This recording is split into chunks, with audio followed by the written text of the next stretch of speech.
going on, everybody? We are back for the NXT review, the post Takeover Chicago NXT review.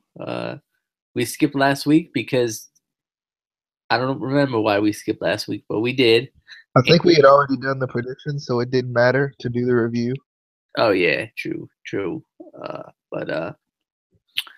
And it turns out that we should have done last week and skipped this week because, well, we'll get into it. I mean, but then we wouldn't have had a chance to experience the debut of the Velveteen Dream. I'm just saying. Got a pretty good opening video package, basically recapping the entire Takeover Chicago show, which I thought was pretty cool. Kind of, refreshed your memory, or if you hadn't watched it, probably got you. So you're saying? I mean, I'm just curious. I'm just a question for you. You're saying this video package lasted the whole show, right? It did. It was the entire show. This was just a video package. Okay, that's what I thought. Because I mean, that's pretty much what they did the whole time. Yeah. Any thoughts on the opening? The beginning of the video package for the whole entire show. Not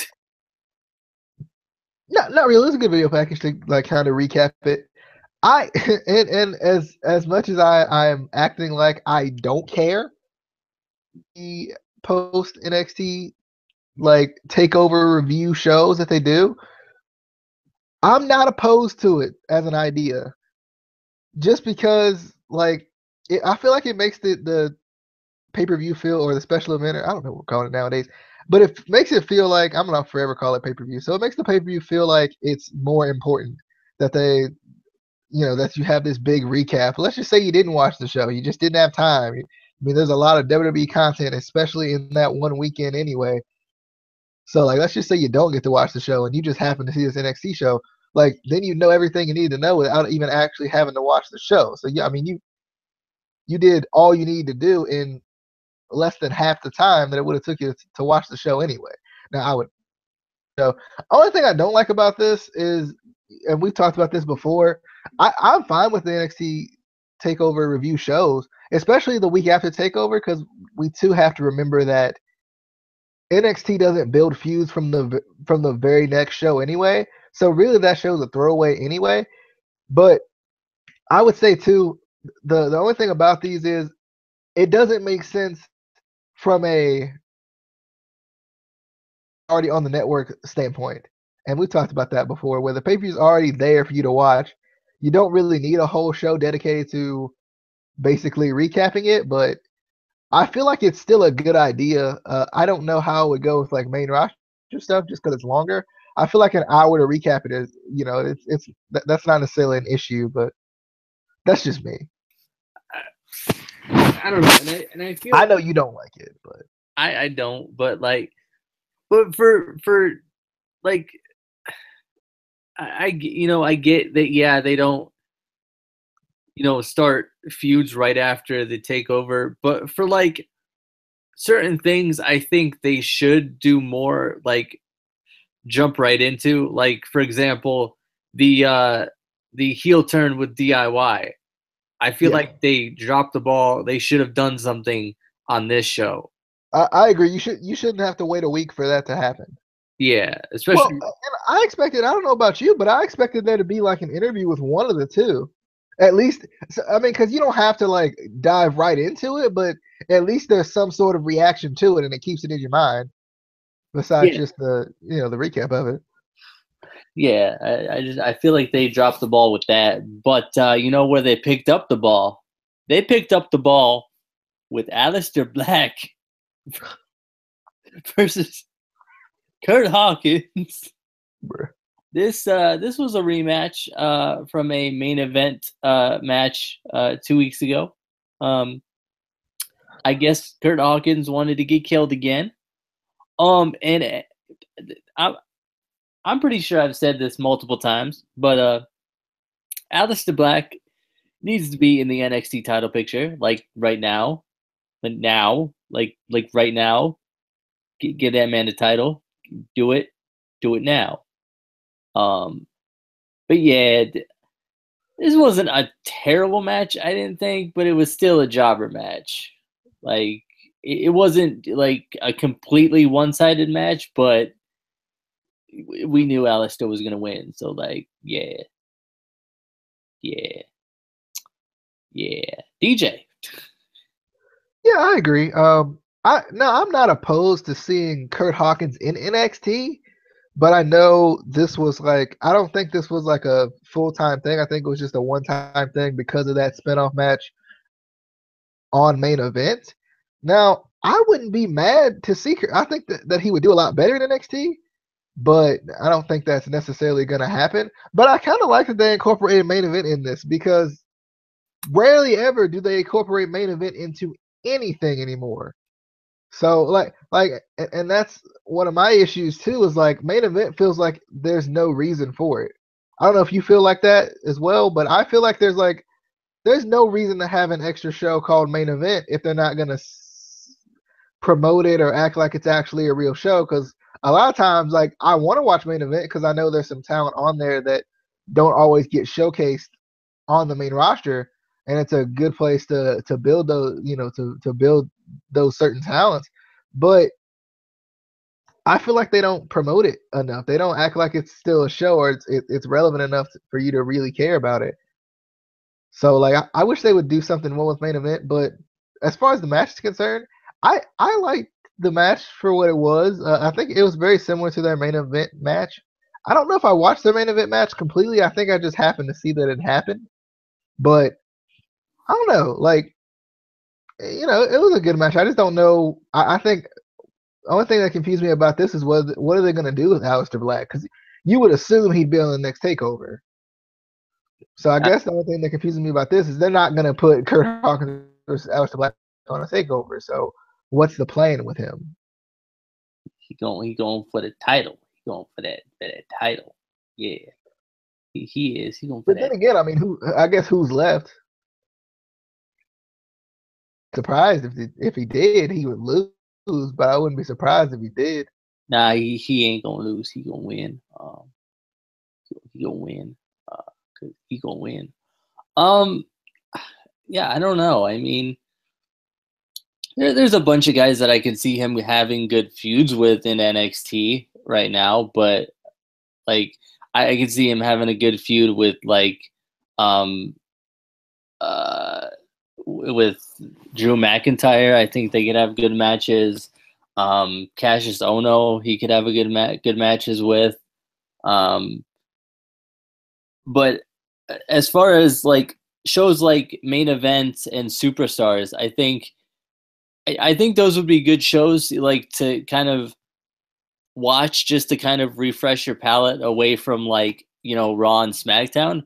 But like you said, the problem is they don't promote it enough to a point where like I forget that they even have it on the network until they recap a match with Aleister Black, and I'm like, oh well, if you told me that match was going to be on there, then I would have watched it ahead of Yeah, time. even if they like promoted it on the network, that's I mean, I know it's not like the biggest thing anymore, but for a lot of those guys, like that's where Bo Dallas, when he was doing when he got back to his original character, that's where he was actually getting pushed on was main event.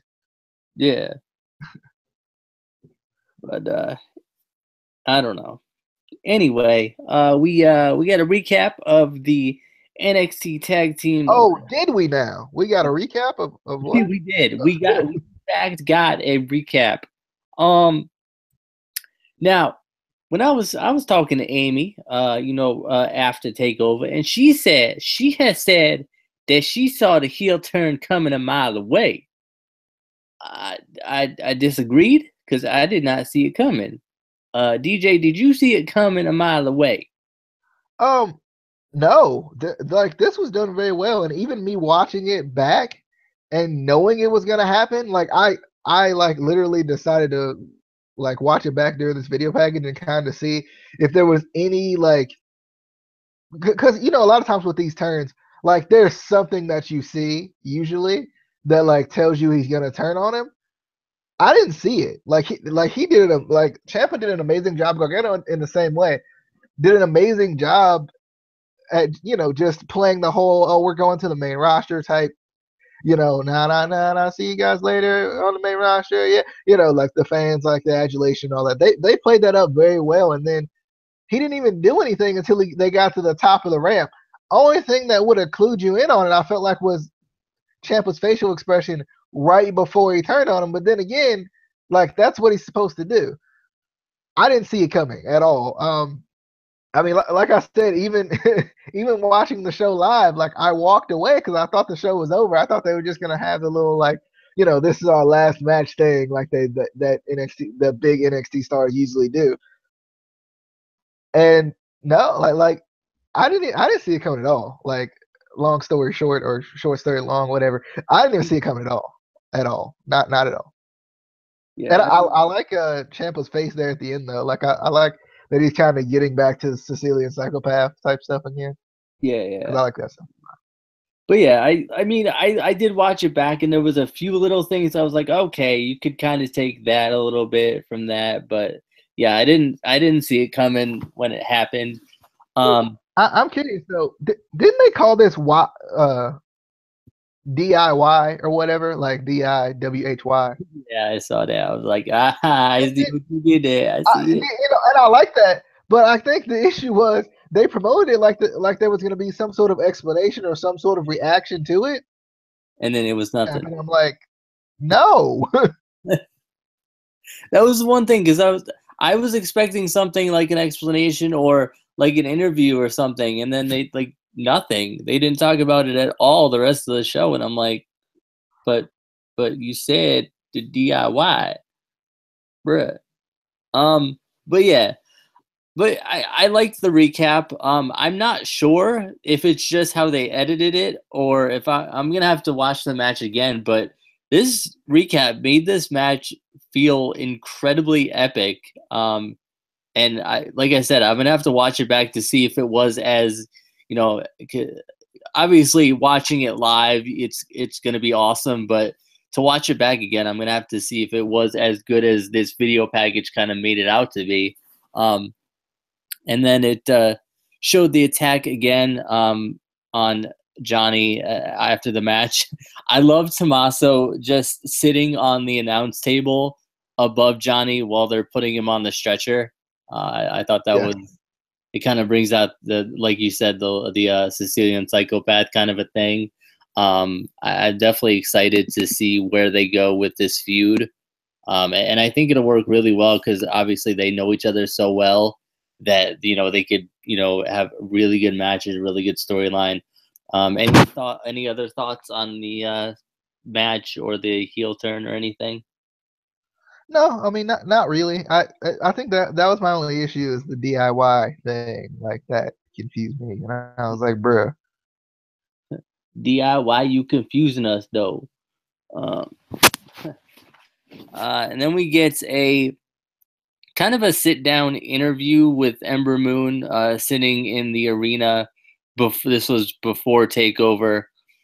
She talks about how Chicago is where she kind of got her big break in the Indies, and it's also where she now sits injured on the sidelines for NXT Takeover.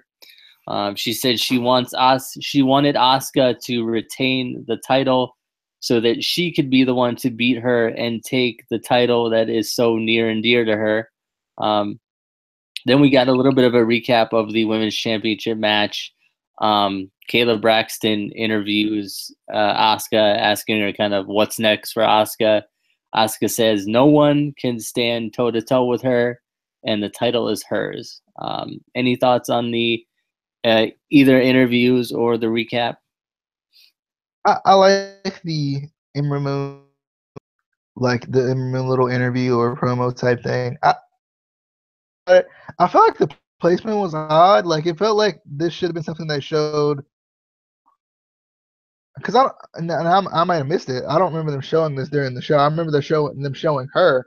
I remember them showing this. Like I feel like this they showed before the match to kind of like create more of an intrigue. Because I felt like showing it this week, like it was a little confusing in my opinion. And two, I felt like it was confusing to Ember Moon's character because I felt like it made Ember Moon seem like she was like maybe giving up or potentially thinking about giving up.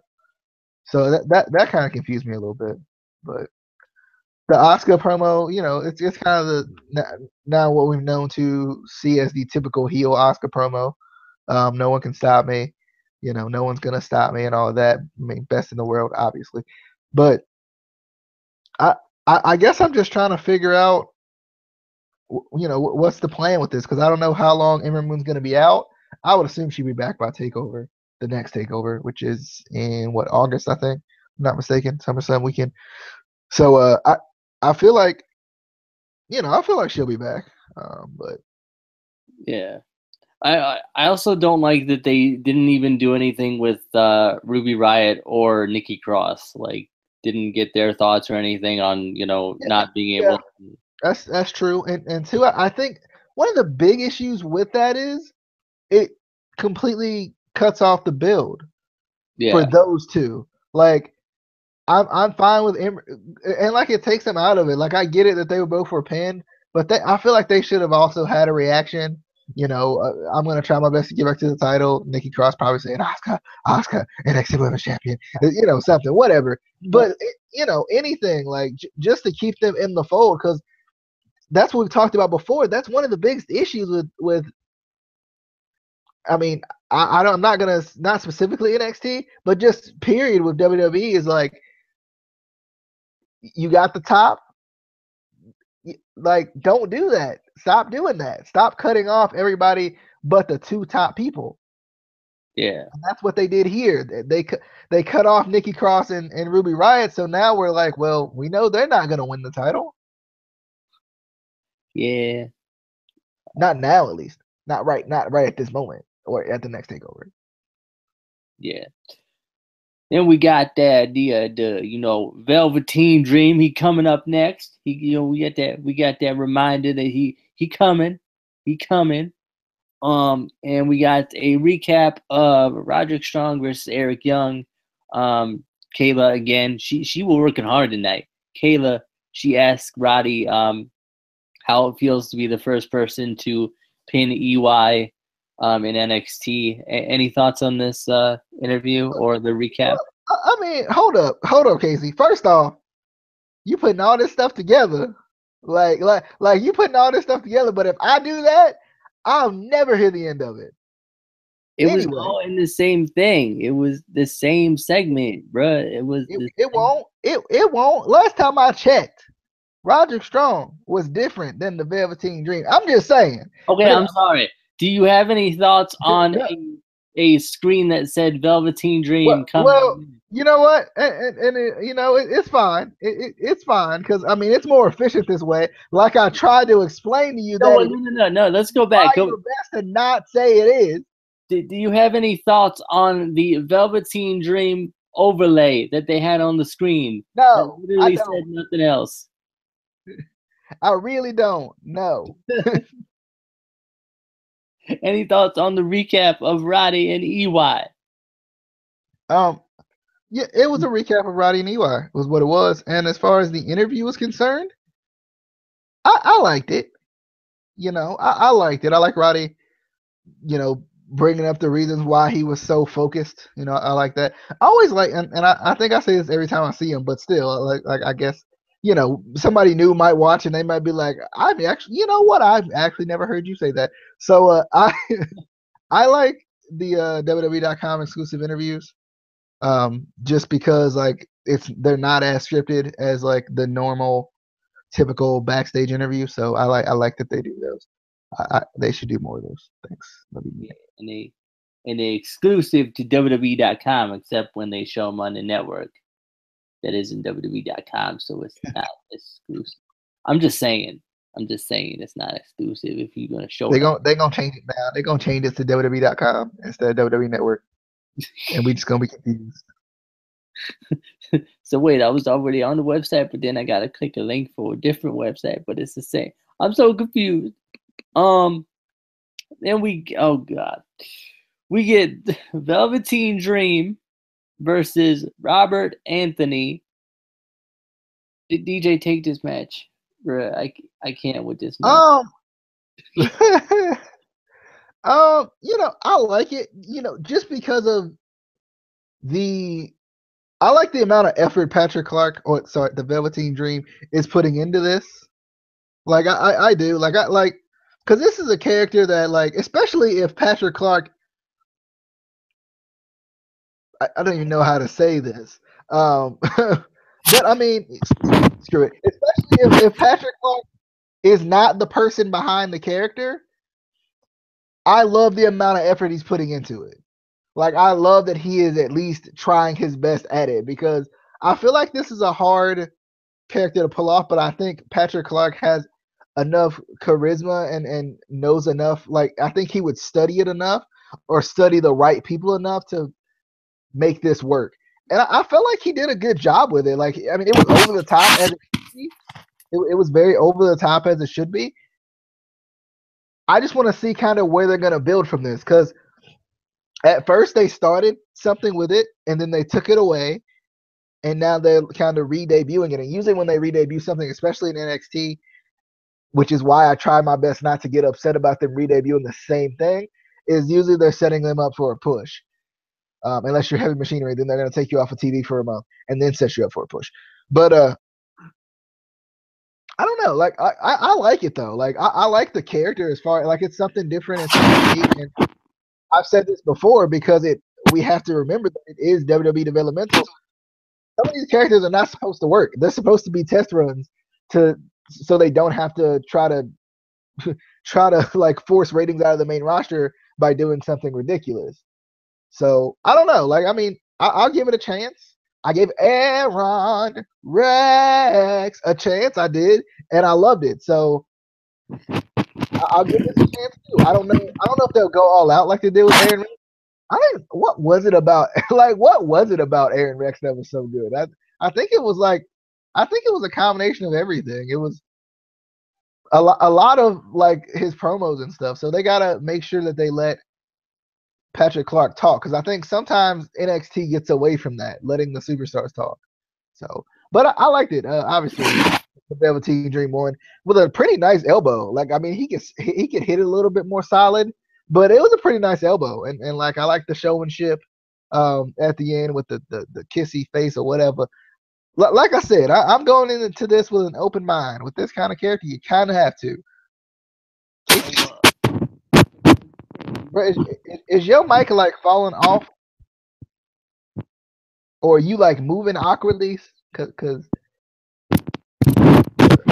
like right now, like what are you doing that's causing your mic to do that? I need to know. What is it doing? What is it? Like that. Oh, probably because I'm moving my computer around. Okay. That's the same. We'll stop doing that. And that's the same sound effect that the LAX gunshots are. I'm gonna be honest. But same one. But you said that he be studying. What kind of people would he be studying? I mean, he could study like retro gold dust. I mean, he could even, like, I mean, because I would study people who were like, even Rick Rude to a point. Like, Rick Rude was not like this per se, but as far as like from a charisma standpoint and gathering a reaction out of people, like Rick Rude would be one. I feel like Goldust more so, because I think Goldust is a little bit more similar to this character. Even and I God forbid a WWE wrestler watch a TNA thing, but he could study and I'm gonna say this name here in a minute, and I'm gonna be mad at myself. But he could study Aaron Rex and see what he did to make, kind of make it work. But he could also study Orlando Jordan. Or now Orlando Jordan is kind of a what not to do type thing, but he could still study Orlando Jordan for for just mannerisms. Like, Orlando Jordan was still playing the character, so it was just terribly. I don't know. There was something about that character. It was like, I guess, just terribly stereotypical. I guess it was kind of too out there, but I mean, there's definitely people out there he could do it with. Even Dalton Castle would be another one. Dalton Castle is another like outlandish character that we really don't know the meaning of. That's another one he could study. So I'm just saying. I mean, but what DJ trying to say is he need to study the homosexuals. That's I didn't. That's not what I was. I was saying. I mean, I mean, it doesn't necessarily even have to be a homosexual character. I think this is a stereotype that's depicted about them. I wouldn't say. I would never say that that's what they all are. Like that's what all homosexuals like are supposed to look like, because it's not. But I feel like I wouldn't say that at all. Like I would disagree with that like very heavily, um. because I mean I don't know how to I don't even know how to describe what this character is. That's the issue. So that's why I can't put him in one particular category as far as who to study for this doggone character. So Patrick Clark, if you ever watch this, which you will, I know you will.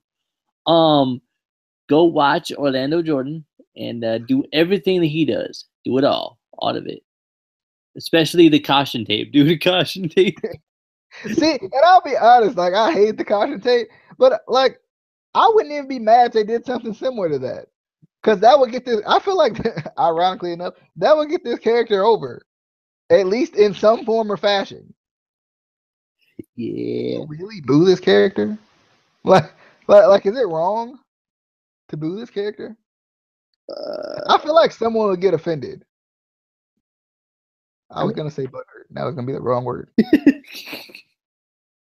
I feel like not really, because it's like it's an exaggeration of Yeah. like and we've talked about this before with who was the one that came out as gay? There no. Darren Young, yeah. We talked about with Darren Young. He is openly gay. And if people booed him for that, then yes, that's wrong. But this is like a over the top depiction of, like a comedy angle of, homosexuality or whatever. And it's not even that, because obviously they're not saying he's a homosexual character, but the stereotype gimmick is that's what it is. So I think if you laugh at it, it's not. I wouldn't take offense to it if I was of the homosexual sexual orientation preference. I feel like for some reason you were gonna say race right there, and I was gonna have to leave. The homosexual race. But I feel like anyway, we need the Velveteen Dream versus Goldust. That needs to happen. Especially since Goldust is going back to the old school Goldust now. That it needs to happen. I need to see that match. Is he? Yeah, you didn't see he attacked R-Truth? I saw him attack attack the Golden Truth. I saw him attack R-Truth, but this week he had a promo where he was back in like the old school Goldust gimmick. Huh. Okay. I wonder what they're gonna do, like how they're gonna do that, because. But we got another interview with Kayla. She be putting the work in tonight. She interviewing everybody. She asked Pete Dunne what it's like to finally be WWE United Kingdom champion. Pete Dunne says that since January he's had to sit and watch Tyler Bate living a dream, knowing that the title was rightfully Dunne's. He said that he told all of us that he was going to come out the UK champion, and now everything is his. I definitely like this interview.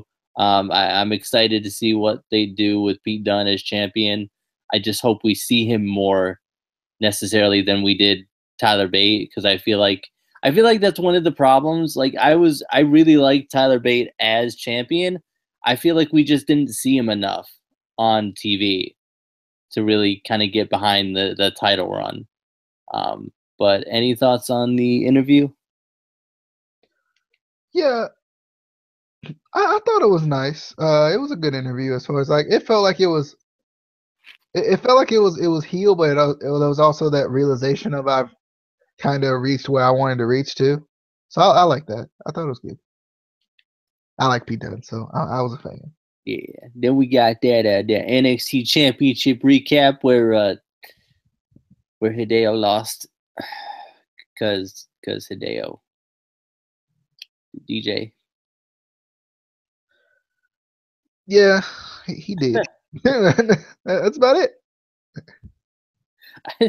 I really feel bad for Hideo because I like him, but like they're just not doing anything with him.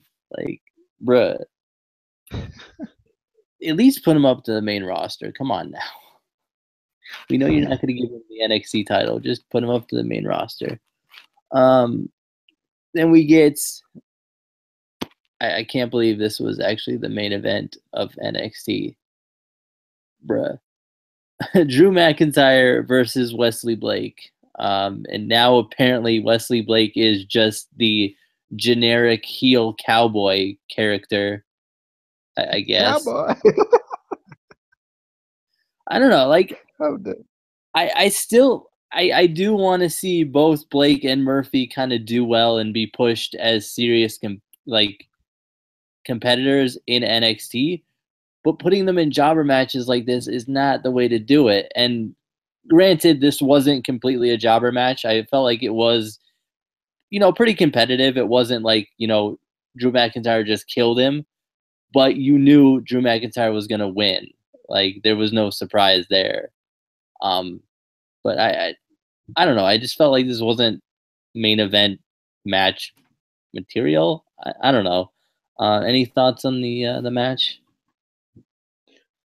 Yeah, it was a pretty good match.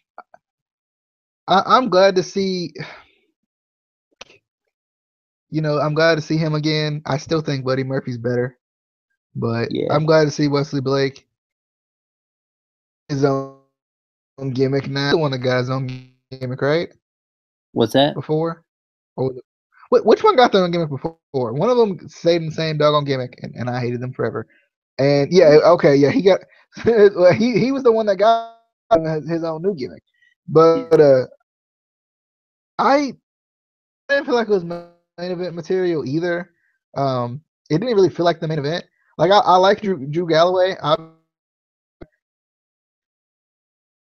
don't know if Wesley Blake would like. I'm fine with having somewhat of a jobber match or somewhat of a kind of an easier match for Drew Galloway. I don't like that they did it in the main event. I would rather just have a legit like main event. They could have. I mean, they could have did a return match or something if they wanted to. Well, no one lost their championship, but still, or I mean, Tyler Bay, Pete Dunne if they wanted to. They could have done something a little bit better than this. But I mean, it was a pretty good match. I'm just wondering what they're gonna do with Wesley Blake because I think he was in a tag team not too long ago with somebody. Buddy Murphy. Buddy Murphy, because they broke them up and then Buddy put them back together and then broke them up again. No, I'm talking about it was at a house show, if I'm not mistaken. I saw something about it. I can't remember who it was though. Wesley Blake. See if I And the fella that he was teaming with, yeah, that guy, yeah. It wasn't Blake and Murphy. Anyway, I don't know. Like, I don't think it was Buddy Murphy that was in the tag team. Let's see. Anyway, I don't know, but it seemed like it could have been. Whatever. I just want to see what they're gonna do with these two because it never feels like they're ever gonna push them. It just feels like they're just running through characters. So I don't know. I don't really know right now what they're gonna do with them. I just don't. Okay, match. I mean, the match was pretty good. It was just that I don't know if it was main event worthy because Wesley Blake's not worthy of the main event right now. Yeah. But yeah, that was your NXT review for the post NXT takeover NXT show. I don't know what I was going with that, but I feel like they dropped the ball on some of the storylines that they needed to kind of continue immediately after, and just kind of like we said, we don't need as much recap of NXT takeovers on NXT the week after. It's just it makes you not want to watch the show because you know there's not really going to be that many matches. It's just going to be recap of a show you literally just saw a couple days ago. Um, but definitely excited to see where they go with all these feuds. You know, what new feuds they start. You know, what are they going to do? I'm curious to see kind of what they do with the women's division right now, considering Ember Moon is injured and she's obviously the one of the ones that they're really pushing towards the title. Kind of what they're going to do with that. But as usual, like the video, share the video, subscribe to this channel if you haven't already. You know, smash that button, hit it, beat it, punch it, kick it. You know, maybe not kick it because you might break your computer, and that would be a bad thing. Then you can't subscribe, and then you can't watch, you know, a podcast, and that would be terrible. That would be a terrible thing. So don't do that. You know, just hit it once or 3 times. You know, but try to keep it to 1 or 3, not 2, because then you unsubscribe, and that's a bad thing. You don't want to do that. Follow us on Twitter also at ICW_podcast, and we will be back tomorrow for TNA, and then we do have a 6-pack coming up sometime soon as we figure out when we're going to do that, because we don't have a dedicated date for that anymore. But we are doing top 6 wrestlers we want to see in the eventual upcoming UK Championship weekly show roster. Because I mean, there's obviously guys we know are going to be on it, but you know, you have to fill out the whole roster. But we will see you guys back for those. Bye.